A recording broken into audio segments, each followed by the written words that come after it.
Yeah. So, end of mine and my girlfriend's relationship. I, I get home. She relapsed. She's fallen out in our bedroom, coming down real hard, bawling her eyes out. She. I get home. I say, "What's going on?" Like, I haven't seen you for weeks. Cause she texted you, Yeah.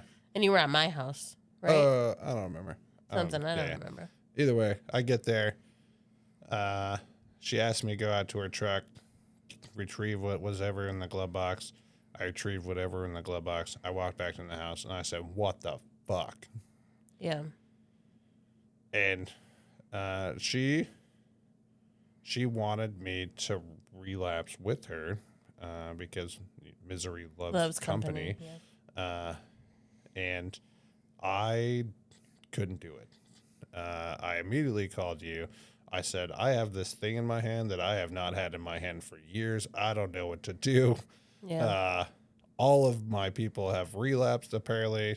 They're all strung out. It was a bad day. It was bad. Mm-hmm. My whole mind and world and everything was wrecked. Yep. Yeah, you came and picked me up and then went to your It was house. a bad day. It was a bad day. The night got a little better. I still haven't watched that movie. Yeah, so you bring me back to your house, and And my kiddo must have been over at my best friend's house because I don't recall her being there. I only recall the latter half of the evening. Fair.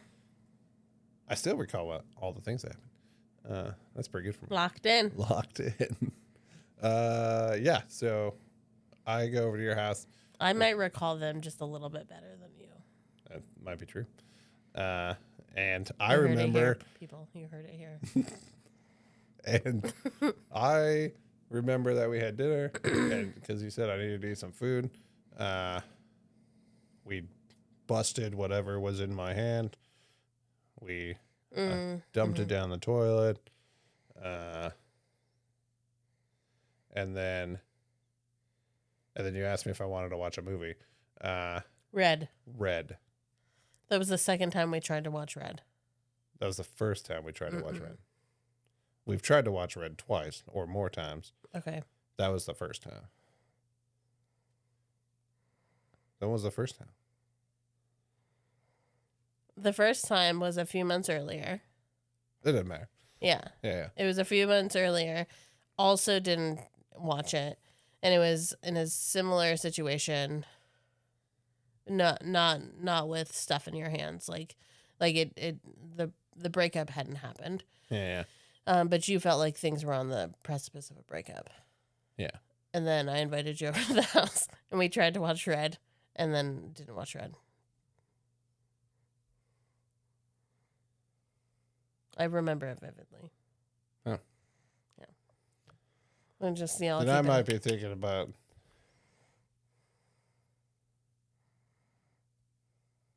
I don't know which time I'm thinking about now. You're thinking about the finale. Yeah. Yeah. So, we were laying on the couch.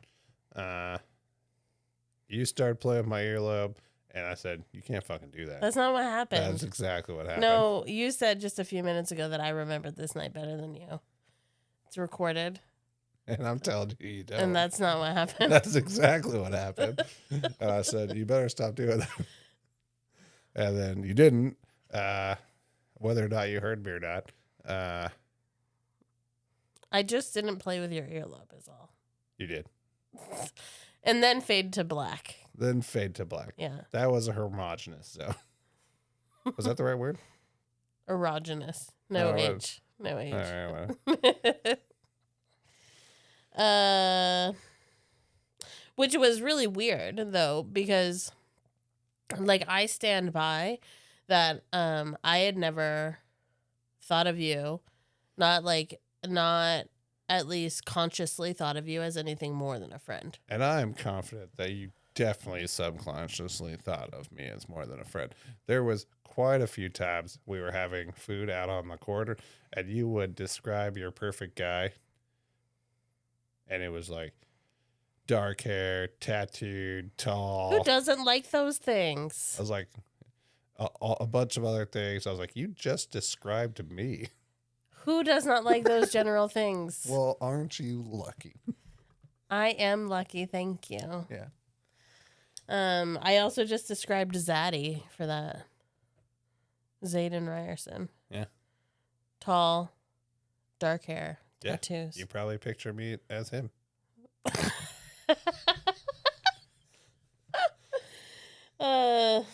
No, I have room for both of you. That's Yeah. okay. That's fair. Yeah, and so not consciously. And then I was like, well, that is weird. And you were like, maybe not. What you actually said. Should I say what you actually said? I don't know. No, I'll keep that one. But what you alluded to was that, like, yeah, that maybe that could have been weird, but like we know each other so well, and like maybe this is just like the last thing, and that's why it wasn't actually weird. It seemed very normal and natural for us to be together, and that felt odd to me, and I think that I was Felt odd to me. and it felt odd because like we had never crossed a line, like that was never. Yeah, I thought the way you were saying before, but I was like, I'm pretty sure that was the first time. I was like, I did not, because I don't. No. No, from a few months before. No, but you had come over to my house and we had tried to watch Red, and then and it didn't happen. Yeah, because I forgot where you're going. I had a comment to what you said. So I was just saying that we had never crossed a line before. No. Well, like it I just don't even think that it dawned on either of us. I've had best friends. The majority of my best friends have been the opposite sex for the entirety of the time. Mm-hmm. And that's always like a insecurity of my partner at whatever time. But I've also only ever had toxic relationships. I was not one to communicate very well in relationships. I could have fun for sure. I'm a fun guy. But I have always been surrounded by people that, like this individual, for instance, like when I know that you said that she supported my therapy and maybe she told me to go to therapy. She didn't support the results of my therapy. I think that could be true as well. Yeah, because she told me that it was all in my head. I just had to think right. Like, that's fair. So I think I agree that I bared witness to a lot of like psychological and emotional torment, probably from both of you to each other. oh yeah, I'm not saying that. and that like I at the time, like in circa 2014, 2016, like we didn't talk about gaslighting. Like gaslighting wasn't the phrase that was used back then, or at least I wasn't using it. But you were being gaslit all the time. And so one of the things very early on in our relationship, I would say almost immediately, and probably through our friendship before we were in an intimate relationship together, I'm a big communicator. And I mean, you're a big communicator as well. But I believe in the power of words. And so even back then, I was just like, you cannot keep saying you're crazy.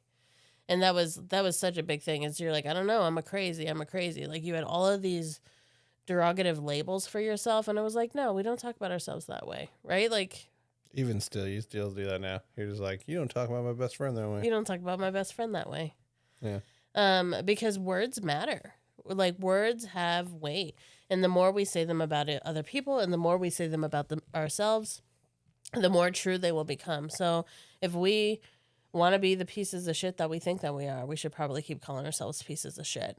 Or like, what if we told ourselves that we were awesome every day?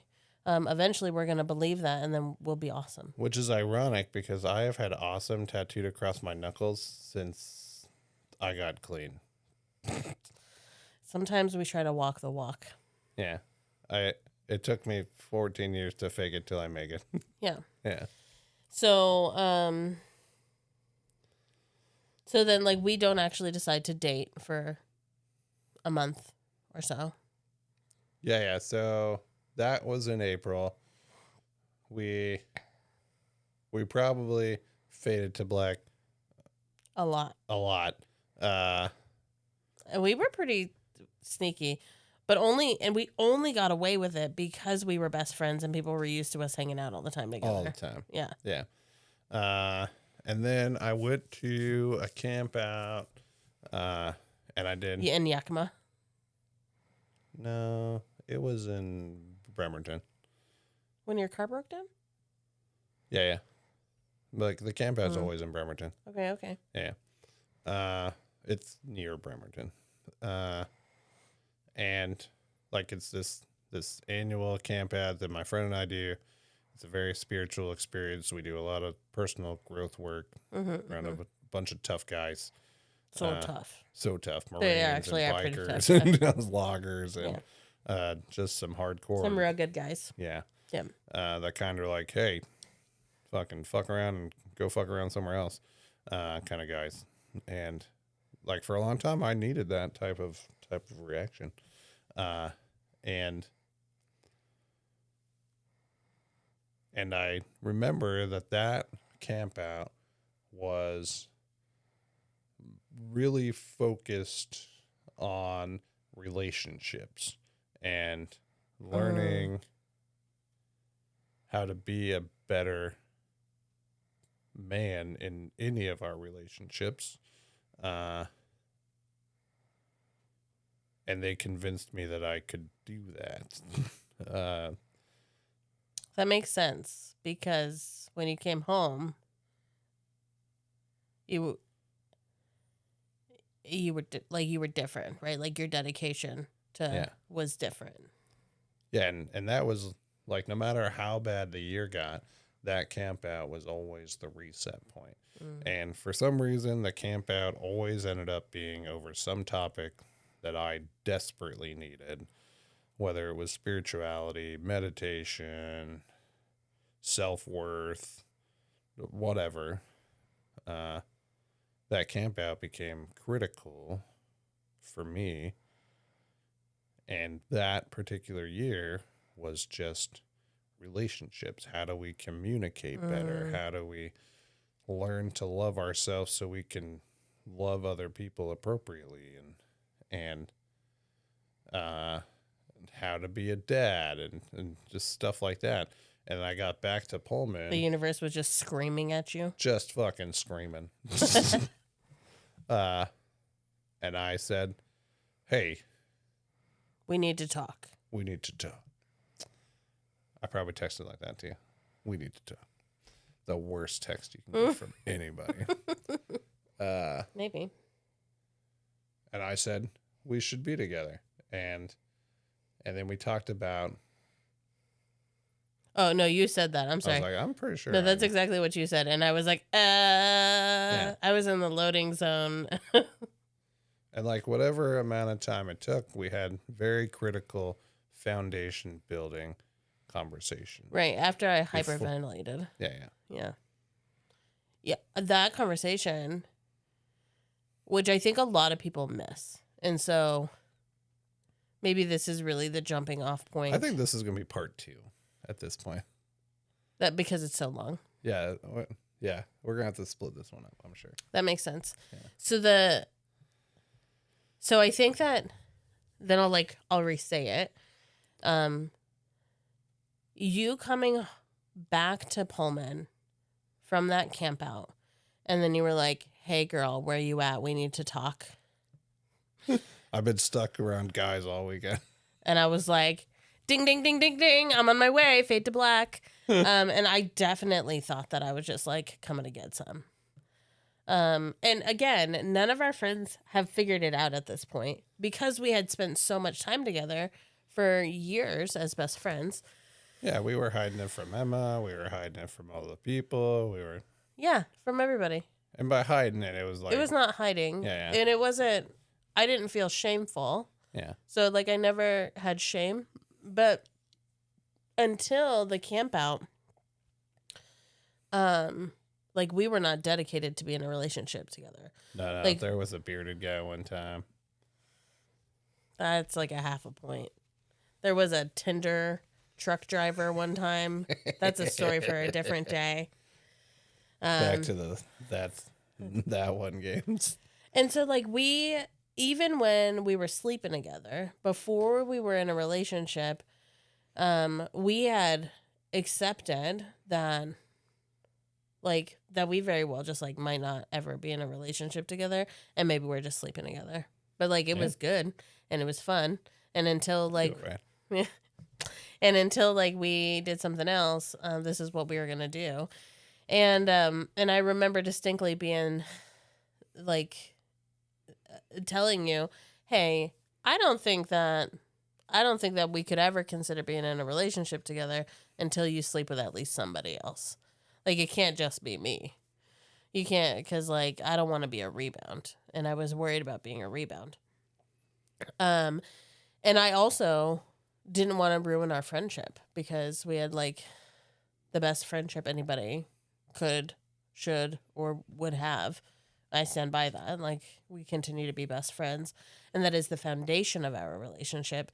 And so jumping now into, like, I think all Two Poor Kids forward, you come home from this camp out, I think I'm going to get some.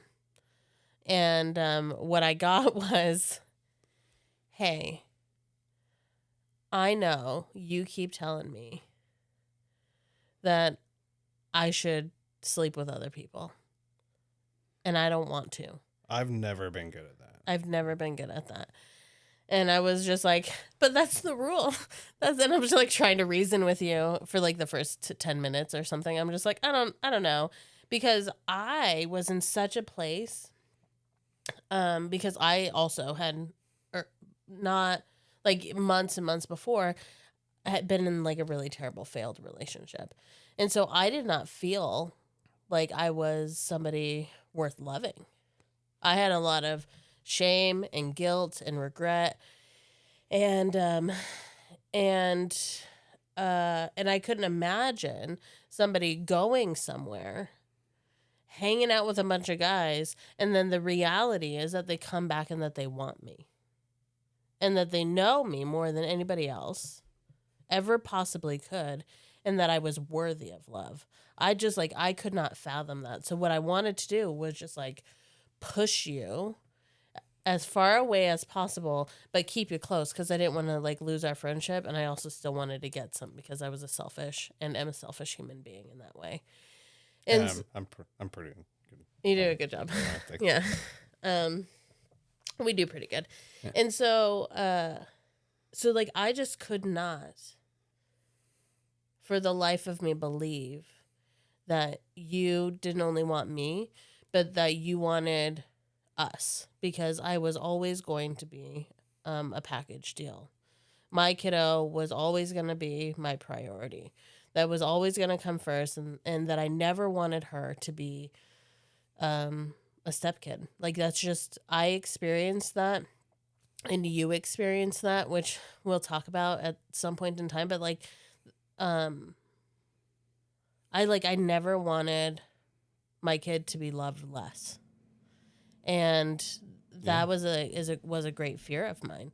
And the relationship that I had before ours, and so after the one with my kiddo's dad, I thought, like everybody, hopelessly wishes that the thing will work out. I thought that, like, oh, this person has kids, like they're older, like they know what they want. This is all gonna work out. As it turns out, I was like one of multiple women and all the things, and it didn't turn out, and thank God it didn't turn out. And And so you came home, and after I finally like caught my breath from the idea that you weren't just fucking around and that you wanted to take things serious with me, this is the piece that I think people forget because it gets so caught up in lust or the idea of love or what you feel like you are or are not supposed to talk about, is that you miss this fundamental step. And if you're a person with kids, I think that, or if you're trying to date somebody with kids, I think that there are some of these questions that feel really oblivious to even ask, probably. And if you're the person with kids and you're trying to date somebody without kids, it feels strange to say this right away. And I had the privilege of dating you. And you already knew my kid. You already knew most of the big bad secrets about me. There wasn't anything that I could hide from you because I never thought I was going to date you. And so like no conversations were off the table for us. Yeah. I already showed you that I was a dirtbag. We already knew. Yeah. We're already aware that we were I'm sorry, I've never seen another person in my whole I've never life. seen the female figure in my life. Yeah. No, I've never. Porn, who is she? I don't know. Sounds like a corn cob. So, so we talk immediately. Then you said, "Hey, I don't want to sleep with other people. I want to be in a relation. Like, I think that we should, like, take this seriously." And I remember you saying, "And I want you to know that I think that there are some things that I still need to do for myself to make sure that I'm in a good enough headspace for you and Emma, for me and my kid." And you were like, "So I'm going to work towards, like, my dedication is knowing that I am mentally well enough to be in a good relationship with you. And that's what I'm striving towards. So even if we're not like together, relationship today, that's what we're doing now." You kind of voluntold me a little bit like, "Hey, don't be dumb. I know that you're well aware what's happening. I can see that you're about to hit denial. You're already on the bus and I'm already driving. So you should just sit down and let's go." And, from my side, I wasn't even out of, like, desperation of being alone because there was other girls that wanted to. There was. Yeah. Yeah. Because I'm so lucky. So lucky. There's one of these girls, and so back to the gaslighting thing really quick, is my girlfriend at the time had convinced me that I can't cook because that was the thing that she had. Yeah, that was her skill. Yeah. Her skill set over you. Yeah. Like that was her contribution, was she knew how to use 7 pounds of butter. Not everything that she made was 7 pounds of butter, but it was, right? Like that was her contribution to her contribution to the household. Yeah. And probably the way that she showed love was through cooking. Fast forward, I am very good at cooking. You're a great cook. And this other girl that was like, when we had finally become public, she was like, "And he cooks, and he does this. Oh man, you're so lucky." But like, she had been trying to.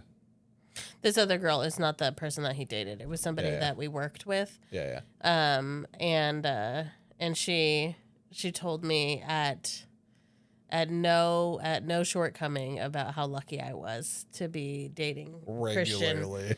Yeah, multiple times. And I was like, "Yeah, girl, I know." So now it's just been like this common joke. I'm like, "Man, you're so lucky."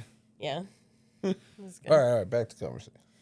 So then you basically tell me I'm on the bus, and you're like, "This is what we're doing now." It like just made sense. And you said that multiple times. It just makes sense. You can tell that it makes sense. You wanted me to go to the camp out and like realize that I like. You can't go to the camp. No. This you telling me, like, "Hey, I know that you wanted me to go to the camp out," and realize it's only for dudes, and realize that, I'm gonna go like live my life and sleep with other people or whatever, and that's not what happened. I went to the camp out and I realized that like what I want is you, and I want I want the kiddo. Like, I want that life, and that's the life that I'm gonna build myself up to do. Yeah, and I remember then, like, It was like a true declaration and of maybe love. it was in this conversation, and it's definitely been in past conversations. Like, you were always in a space where,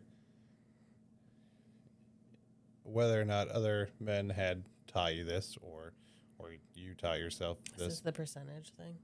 No, Okay. I don't know what the percentage thing is at the moment, but that, like, you were just too loud for people, or too hard for people, or too abrasive, or and I didn't. You couldn't possibly love. You couldn't possibly love me the way you think you do. Yeah. Yeah, It's sort of related to the percentage thing. So, us girls would talk about all of us with daddy issues and relationship woes. Back then, is that we talked about and about you and about like other people that I flirted with or that I had been with, and them too, is like, oh, I'm not going to find. It is not an expectation that I even dream of that I will find somebody who wants 100% of me. yeah, that's what it was. Right. Is that like I would be lucky, happy, content in the greatest way that I can to find somebody at 70%. And That can get 70% of me, and I find that acceptable. And I told myself this multiple times and learned this multiple times, is that like the things that I say probably are too much, not interesting enough, not like it's not something that you're going to care about. So do I really need you to pay attention to the things that I'm saying if it doesn't mean anything to you? And I had accepted full in 2015 that I was never going to get that. And I had come up with my own percentage thing, is that all women were at some level crazy, and I just had to figure out at what Which percentage of crazy I could crazy deal I with. could handle. Mhm. I didn't believe in uh,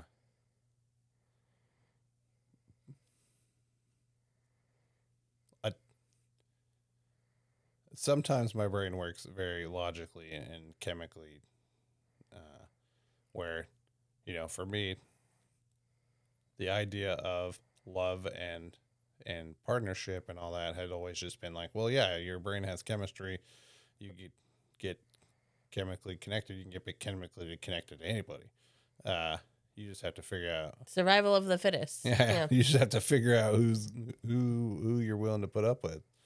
And that had been my tactic for relationships for a long time. And I didn't have to put up with you. Like, that wasn't a thought that I had, or even still have ever had, is Whew. fucking nailed it. You're so lucky. I know. Got that 100% mark. 100%. Or is it 1%? I don't know. No. Love 100% of me. I don't know. Yeah, it just made sense. Yeah. So then the other pieces of that conversation that we had, as much as you telling me like it just made sense, and I agree, is that like you were trying to convince me, because I needed the convincing at this point. Like, you went and had this beautiful spiritual retreat, which I'm a big fan of, because every time you would come back from that, even when we were friends, before we were dating, and you would go to that camp out and you'd come back, and just like you said, it'd be like a reset, and you'd be like, and I'm ready to go. Dun, da, da, da, and like your battery was recharged. And so you came back and you were just like ready to go, and then you're like, we're doing this, it makes sense. And of course you wouldn't have like made me date you. That's not No, not what this was. No. But you were like, if you're in, I'm in. And so then I think that there was a piece of me that was like waiting for you to be scared, because this conversation then said, I'm like, okay, if you're serious, then I have some like expectations in a relationship because at this point in time, I had learned, right? Like, I had been with my baby daddy for 7.5 years, and by and large, like, great guy, and are like really like, and we were not the right people for each other. But and there were a lot of things that like we didn't do right for each other in that relationship, but also like we have a good relationship even today. Yeah. He stays at our house. It's true. Yeah. I play games with him sometimes. Yeah. We go to concerts. Go to concerts. Yeah. We've gone to a few concerts. Yeah. Like, great guy. Yeah, done paintball. I shot him with a paintball gun. It's true. At least one time. At least one At time. least one time. He probably shot you more. No. Yeah, he's a really good shot. He is a really good shot, but those are bad guns.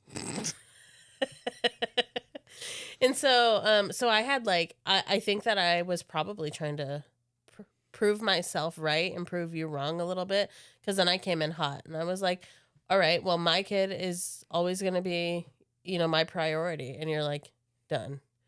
And then I was like, okay, well, like I want marriage to be on the table one day, like not today and whatever, but like I just need to know whether or not that's on the table, because if it's off the table for you, then I'm out, because that came up for me in previous relationships, and you were like, done. Like if it works, then it works. And I was like, okay. And then I said, like, I explained all of my family stuff, and you're like, I already know this because we're best friends. Like, none of this is new to me. And I was just like, I think I was so afraid. And we probably talked for an hour being like, here's my non-negotiables. And that none of my non-negotiables, what I felt like for the first time ever, I had been able to say all of my non-negotiables and not felt like I was losing my mind. Felt like I was being crazy. And you were like, done, check. And then you had your non-negotiables. And we talked about this the other day. I tell this to people all the time. This is one of my very favorite things. Your very first non-negotiable to me, and I stand by it today and I throw it all of the time, is that you said, heard, all of that, love that. I love that for you. I am gonna do that. I'd never want any kid to feel like the redheaded stepchild. I never want any. And I'm confident that she doesn't. I am confident that she doesn't. She's home on break right now, and there's no way that she feels that way. But like, and I went through all these things, and you told me, like, my non-negotiable and the thing that you have to know to accept me, Christian Lee, is that I have to be selfish in my recovery. I have to be unbelievably selfish, because if I don't, I'll go back out. And what that means is that I'm going to go to meetings, that I'm going to keep doing my step work. I'm going to keep going to helping other people. Doing all the things. I'm always going to be having fresh people in my house. Like these are the things that we're going to do. And the agreement that you would like never do anything to put me, me or kiddo in harm's way. And so, and I was like, I love that. It was also the first time that I think that I ever heard in any relationship somebody be so clear about what their like fundamental need was, and to say it in a way that sounded like, I love you. Like, I have to love me so hard so that I can continue to give back to everybody else. And I think that's still true today. Yeah. Like, I think that you have to be number one when it comes to recovery. Yeah. And then in everything else, we're a team. Yeah. And there'll be, I think even in your recovery, we're a team. And that's something that we'll talk a lot about in this podcast, is like how everything is better together.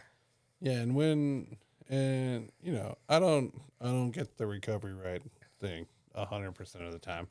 But I do know that for the majority of the time, recovery is my fundamental priority. And when I choose that it is not, is when I get a little wacky. Yeah.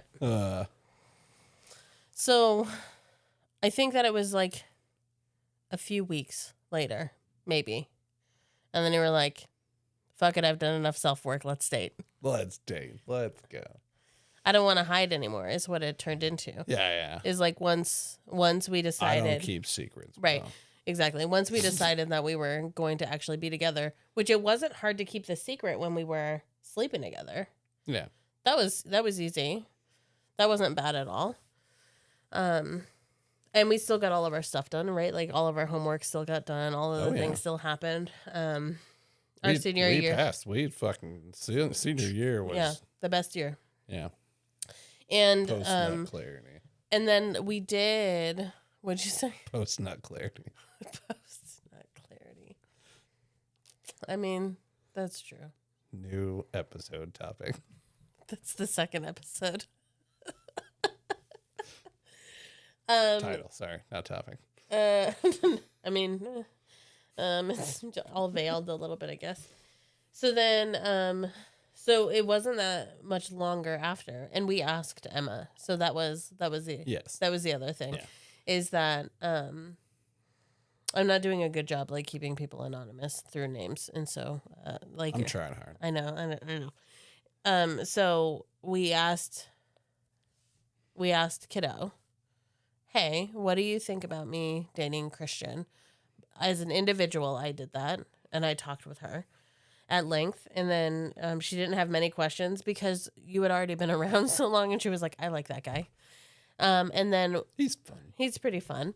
And then we talked to her together so that she could ask you any questions, and that knowing that everything was on the table.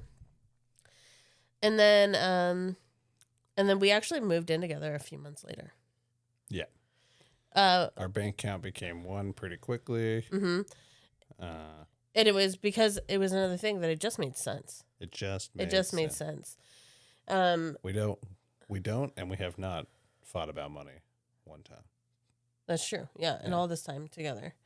And so, even before all that, though, so like what was really fun was we thought we were pulling everybody together to tell like all of our friends. So Christian was talking about all of the friends who were at his house all the time and all of the things. And do you want to? Oh yeah. And so we get everybody, and we're like, "Hey, everybody! Like, we have something to tell you." And they thought that it was gonna be like something detrimental, like we failed out of college or something. Yeah. And we're like, we just want y'all to know that we're together now. And and like we have your brother there because your brother has moved to Pullman at this point in time. And we have some of my friends, the ones that didn't know, they knew there. The rest of our friend group was there. Most of the people who you were associated with before I came around. Yeah. And they were like, fucking finally. Like That's we've been all waiting. They had to say. Yeah, they were like, we've been waiting for you all to be together for years. And we're like, and I was in full denial. I was like, nah. How could you want? And they were like, we knew it. And I remember being like, how could you possibly know that? Because we didn't even know that. And they were like, because you two are stupid. Yeah. And we're like, and oh, for yeah. the longest time, our love, and it continues to be this way. And we used to call it what we used to call it, which I'm about to say in a minute. We don't call it that anymore. You're trying to get canceled? No. The love that we were experiencing, we referred to as gross all the time. Yes. Yeah. Right, because like we could not fathom love being, I think, positive. Like we were just like sitting with each other, and we still do this. Like this is actually pretty far apart for us to be. Yeah. We if you're listening, I don't know, we have 2 feet in between us. Yeah. Or so. But usually, like, we're just together all the time. Actually, yeah, these are 1 foot squares. Oh, good for me. Look at math after 9 p.m. 13-inch squares. Yeah. So 2-ish. 18 inches. No. 30 inches. Oh, man. Math after 9 I p.m. told you I can't do it. Math after 9 p.m. And so I forgot what I was talking about. Sitting on top of each other. Oh yeah, okay. So then we were close together all the time, and we were just like, man, I'm so gross. We're so gross. Our Yeah. family called us gross. We were, and we would never call it. We would never say that today No. because we've done a lot of work. Lots of self work has been done, and we don't want to spiral into those topics yet. Absolutely not. Yeah. And what we did want to do though was to teach to break cycles, right? Like Yeah. so much of us is about breaking cycles. Not today. I mean, yes, we're breaking cycles today. No, we're not talking about how we're undoing all of the harm. But I guess, and I haven't thought about this in the same context until right now. And because you brought it up. And I've not thought about the percentage thing in correlation and relation to like relationships that I've been in and men that I have been in relationships with or been intimate with or whatever, or people in general that I've been with. But like when you think that 70% of yourself being accepted and loved is primo, how could you ever expect to find like a love that you could be excited about? Like I don't Yeah. think that I've ever I did not grow up seeing a healthy relationship almost anywhere. Like I think that I think about like my aunt and my uncle, that like the heads of my family back home. I think about them having this like idyllic type of love where they were together for years and years and years and years and years until my uncle passed away last year. And I had never even like thought of that as realistic or even based in reality. Yeah. Like it would make me like, I'm sure that I would be like, oh, that's what it looks like when everybody can see them. But what is, that's probably not what love looks like behind closed doors. Yeah, and I didn't, and like I don't have and didn't have like a ton of great examples of people in healthy relationships. Until I like that camp out specifically was some just various people that I met, all of these men teaching me how to be a better man in all areas of my life. And aside from those, I just knew that the goal was to find someone that I could just hang around. But that was never our experience, and it still hasn't been our experience. Like, never once do I think, oh, I'm going to go home and... Or like, oh, God, I have to go home. Yeah, or, oh, God, I have to go home. Sometimes it is hard to leave work, but... Those are two different things. Yeah, it was just a new, like, our relationship has taught me a lot about love and how to love another person. And we're constantly pushing each other to change and grow and do all these things. You have challenged so many of my belief systems, many of which I have adapted, however, not all of them. And I'm confident that I have done the same. Yeah, I would also say that I agree with... No. I agree with all of that. I think that I am a person who has always been like of service mindset, and so are you, right? Like you're especially like through your recovery, and you talk about this even a lot. Outside of recovery. Right. But like to say that you have created a reality that you're of service in all of the ways, and I think that I have adapted a lot of expectations within relationships, and that I have learned what love actually is and can feel like, and to like love another person. But I'll also say that I think that every day, and this is when I would like circa 2016, I would have been like, gosh, we're so gross, is that I'm confident that our relationship continues to teach me how to love myself. Because there's not, I mean, maybe there's a rule book or a guidebook, but I'm certainly not reading or wasn't reading like self-help books. And fundamentally, I think people are not taught to love themselves. Not men, not women, not anybody. Like, that we are taught to find all of the flaws within ourselves. And then those are the things that we continue to perpetuate, like telling ourselves that we're crazy. Yeah. And so I think our relationship and you really helped me dismantle the harm that I have given to myself. Yeah. All of these years. Now, I will also say that I did not get all of the new relationship stuff right out of the gate. Uh-huh. One time, Uh-huh. in particular, we were playing a game, and Emma. Imagine that we have like a 8-year-old, 9-year-old at home. Yeah, we were playing a game. I can't She was remember what 9. game. Yeah. But she beat you. She beat me and then said something, and all of a sudden I'm like, what a dick. And I think I was like in the kitchen, and I came out and I was like, you can't call a child a dick.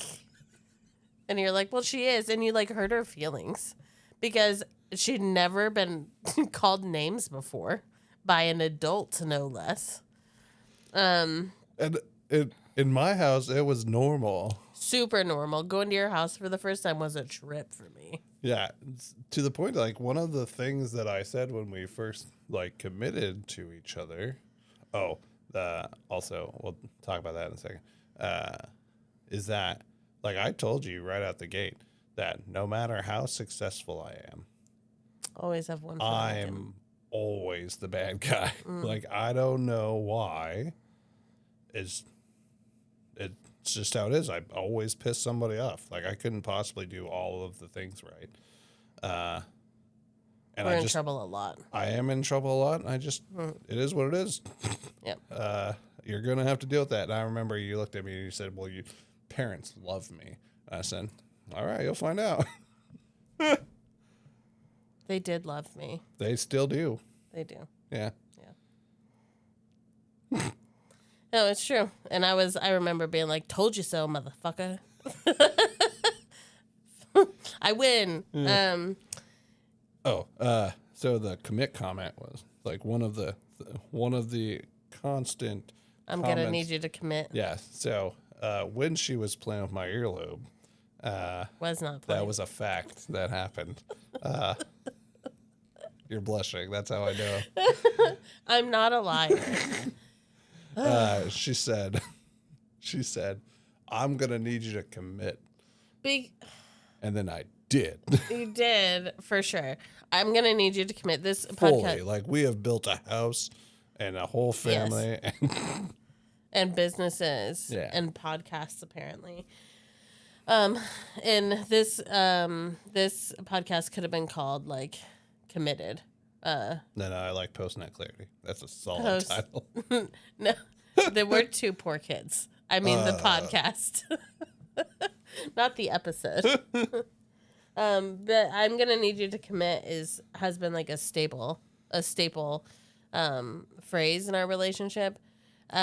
She even turned it into a song. I did get it turned into a song, and I wonder if I own the royalties to those songs, and if so, if I can just like play it on an intro. That'd be a solid intro song. Yeah. Yeah. So I think if it's on the intro of the song, that means she owns the royalty. Or to this episode. Yeah, Yeah. for sure. If it's on the intro, for sure. So I think all of that is to say that having brave conversations Yeah. is the step.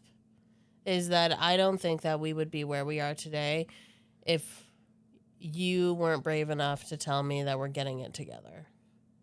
If I wasn't brave enough to tell you all of my requirements. Sometimes you have to, and sometimes I have to be the one to be vulnerable and put the step forward. Yeah. To create space. Yeah. And that's like, in our own sense, that's our own step up and wiggle, right? Because we're learning this together. Yeah. We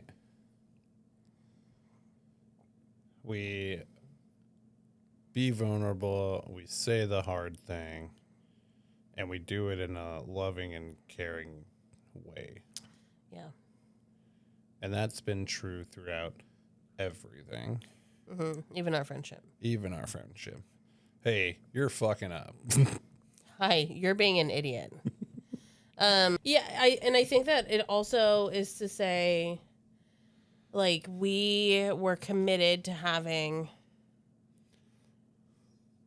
a shared point of view together that required a high amount of humility. Yeah.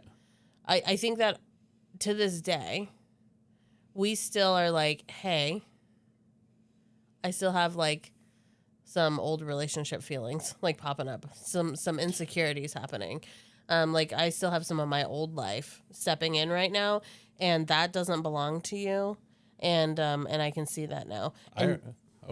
And before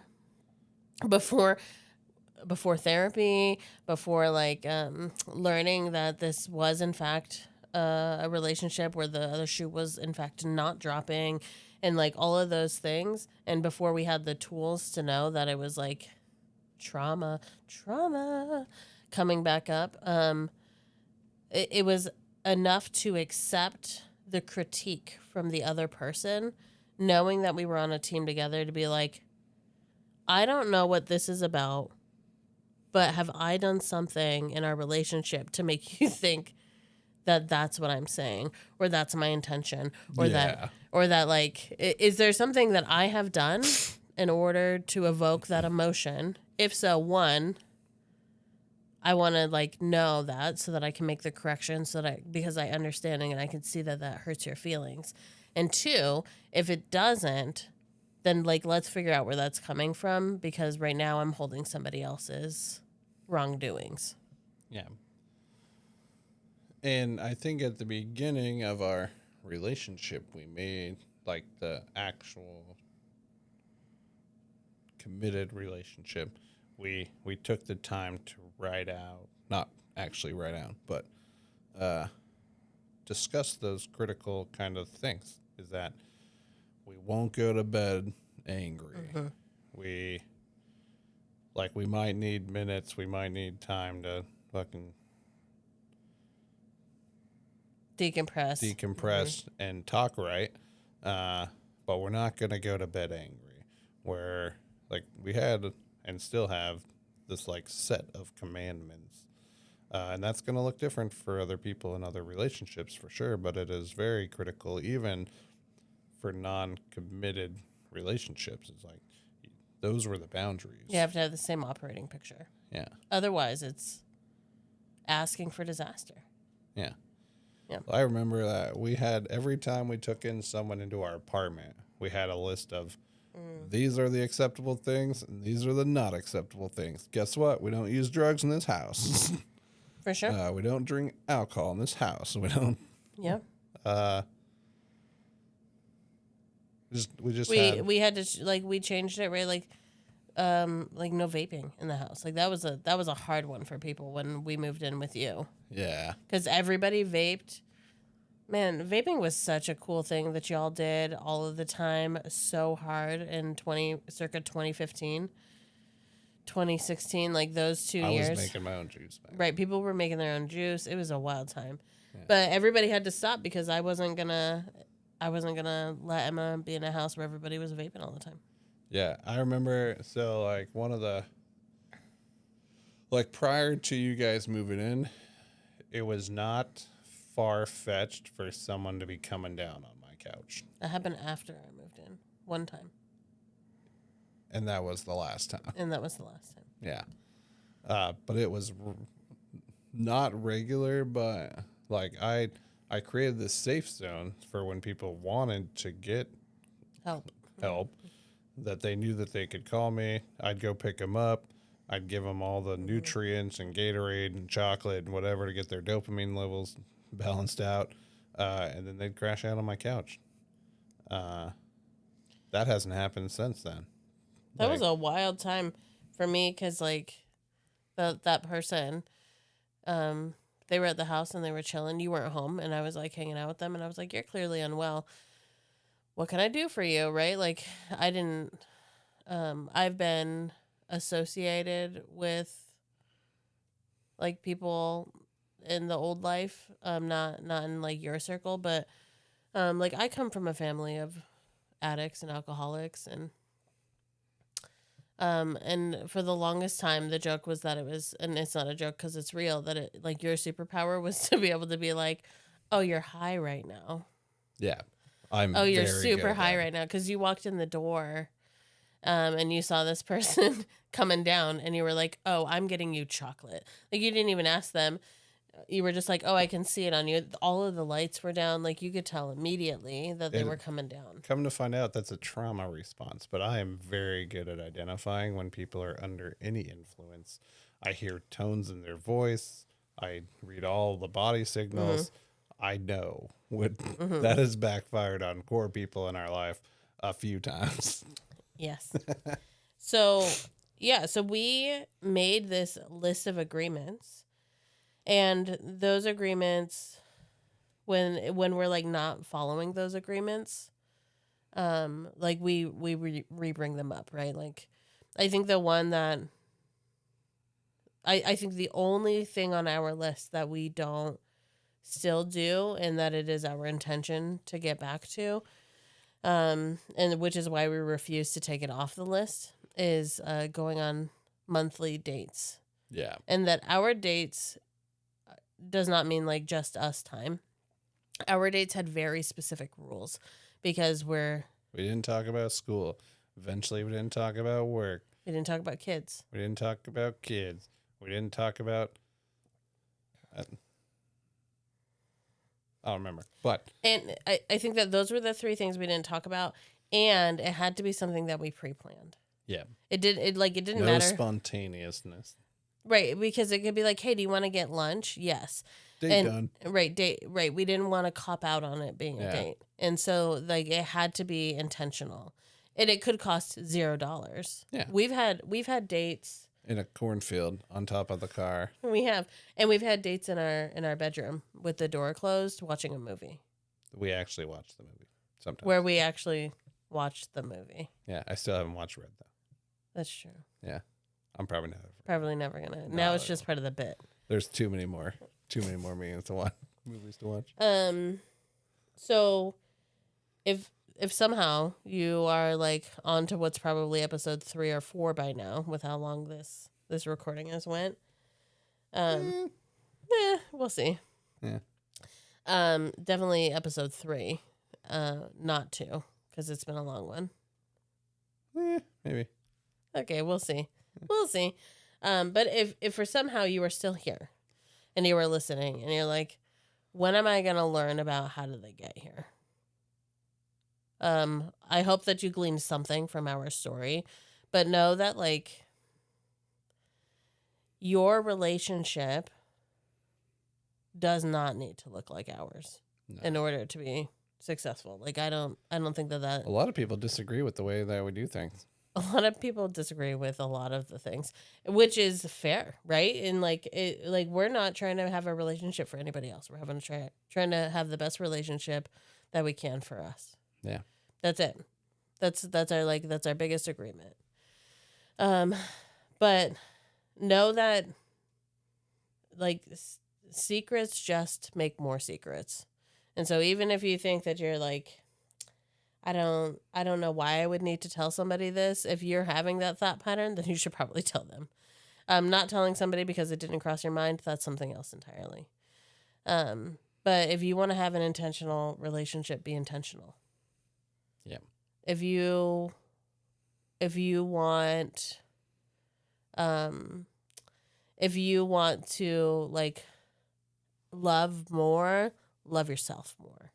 Right? Like figure out what that balance is. And if you want to figure out like how we did this, I cannot underscore enough how much we continue to hack into being a team and communication. Like I don't have a single win that I think is just mine, and vice versa. Like we win together. Even getting a promotion at work, we win together. Yeah. Yeah. Yeah. Yeah. Yeah. Yeah, I agree, and without getting into too many more.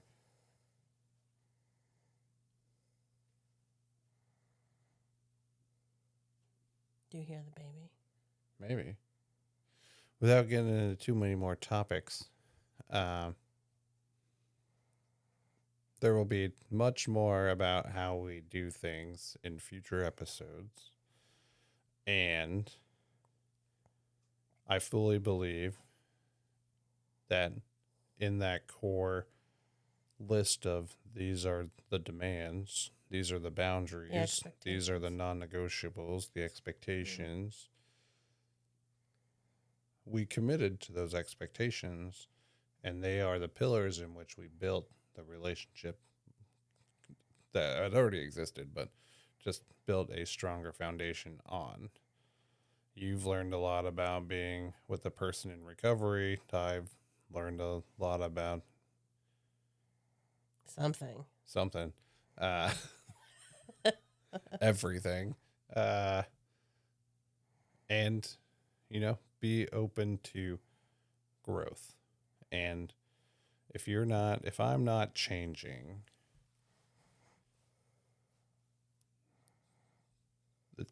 it's not good. Yeah. Yeah. My dad was a lifelong learner. Like when my dad died, he was in college again for like the 20th time probably. And there's this piece that I like hold on to and that I've sort of created on this idea of my dad, my biological dad, because we'll eventually talk about my stepdad and all the things. So my biological dad, lifelong learner. And now I say, and have for a while, and I think that this is true in our relationship and any relationship worth having, is that I hope to reserve the right for the rest of my life to change my mind. Yeah. About just about everything. Yeah, and something critical for me has been always to remain teachable and know that my first thought is always not the best thought, and learning something new doesn't have to be scary. And you have absolutely challenged many of the ways that I think about myself and the world and all of these core functions of being a human. And in a lot of ways, I don't always remember what it was to think in the patterns that I have in the past. Yeah. And we don't agree on everything. Oh, no. We almost... I can't say that we fight. No. But I have think definitely irritated her before that. Yes. Yeah. And vice versa, right? Like sometimes we just need a minute, and like discourse is healthy, and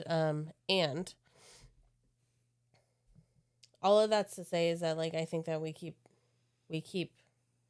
learning things and changing each other's minds and changing our own mind based upon experiences.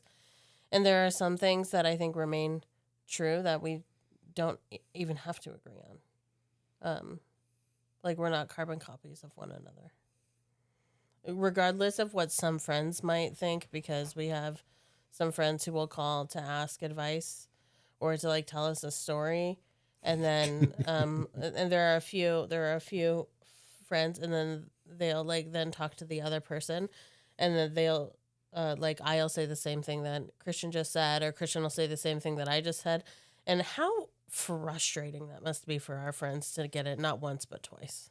They asked for it though, and they hurt their own feelings. They hurt their own feelings. Yeah. I think right. I think that's it for tonight. Yeah. Okay. Thank you for listening to Two Poor Kids. This is Liz. This is Christian. I just want to do the thing that you and Natalia did. Yeah. Yeah. If you like it, we could do it. And we'll see you next time. Yeah. Toodles. I'm not saying toodles.